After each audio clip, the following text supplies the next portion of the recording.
This is Nate Peterson of Group 5. Group 5 also includes Lucas Rogers and Tyler Randall. This week, we are reporting on Chapter 9, Creating the Foundations of Our Deployment Pipeline.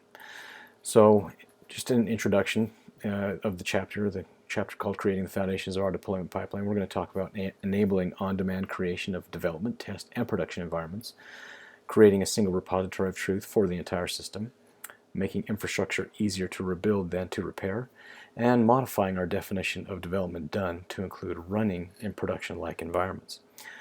So, to enable on-demand creation of dev, test, and production environments. One of the major contributing causes of chaotic, disruptive, and possibly even catastrophic software releases is the first time we ever see how our application behaves in a production-like environment is during its actual public release. Now, this is because in many cases, test environments are difficult for operations to build, configure, and deliver in a timely manner, and often do not resemble our actual production environment. Therefore, we must always ensure that we are using production-like environments at every stage of the value stream, from individual developers' workstations through SIT and UAT environments on up to actual production. And how do we do this? We have to be able to automate the creation of our applications environment by utilizing virtualized environments. Virtualized environments include things like VMware or Vagrant, infrastructure as code configuration management tools such as Puppet, Chef, and Salt, and virtual images or containers such as Docker, or utilizing public cloud environments like Amazon Web Services or Microsoft Azure. When developers have full control over their environment, they can actually quickly reproduce and diagnose and fix defects that can be safely isolated from production. So, creating a single repository of truth for the entire system.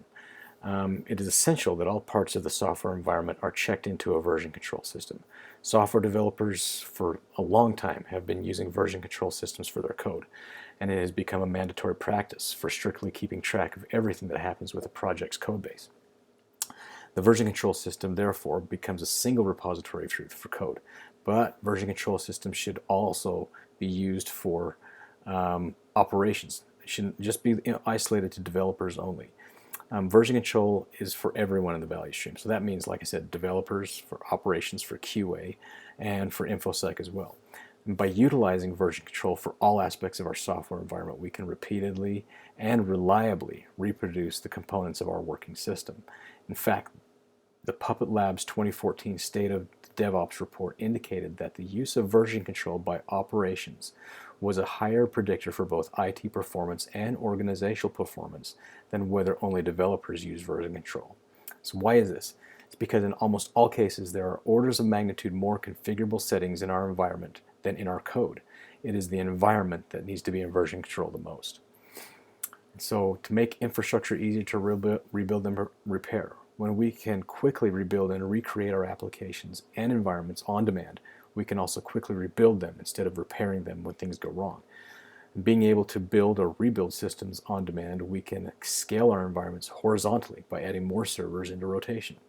In this process, we need to make sure that we consider the consistency of our environments. Whenever we make changes to a production system, that would mean like patching or configuration changes, etc., we need to replicate those changes in every other production-like environment that we may be using, as well as in newly created environments, and then put those changes into version control. Again, this process of change should be automated using a pattern known as immutable infrastructure, where manual changes to the production environment are no longer allowed. The only way to make changes to the production system is to put the changes into version control first. And modify our definition of development done to include running in production-like environments.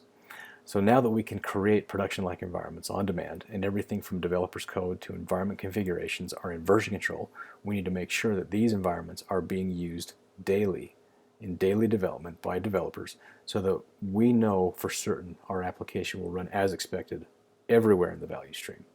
We need to change our definition of done. Done shouldn't mean that the code just simply works on the developer's workstation. Done should mean that the code is successfully built, deployed, and confirmed that it runs as expected in a production-like environment, including production-like loads, datasets, monitoring, and logging. And ideally, this should have happened hundreds of times prior to a system actually being put into a production deployment. And this will enable things to run as smoothly as possible when deploying a system and fixing problems. And in conclusion, Anyone in the flow from development from operations should have access to production-like environments, and use of production-like environments in early stages reduces the risk of problems later in the cycle. Changes to the definition of done need to include running code in the production-like environment. Everything relating to production should be in version control, and automating the process to rebuild production infrastructure to make repair and resolving problems are expanding easier and faster. And that is our presentation on Chapter 9 for this week. Thanks for listening, and have a good day.